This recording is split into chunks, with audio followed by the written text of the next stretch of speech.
His method to bless is by his word. His method to restore is by his word.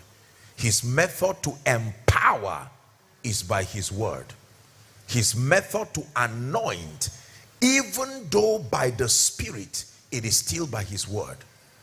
Hallelujah. And so when God wants to help a man and to show a man mercy, what he does is to shorten the distance between you and his sent word. But then the technology of administering God's word is through vessels, men.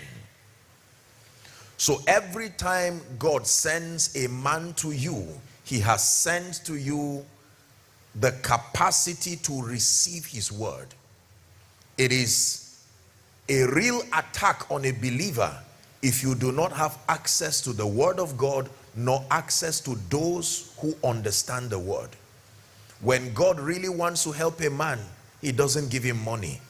When God really wants to help a man, he doesn't give him material things. He connects you to men and voices that can open up scripture unto you. Because in this kingdom we only arise and we shine because our light is come. And so this conference, even though it's on the ministry of the Holy Spirit, but I need you to understand that it is first and foremost a feast of light. Are we together now?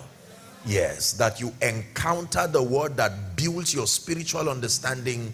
The value of impartation is when the anointing comes upon a transformed and an enlightened believer. Listen carefully.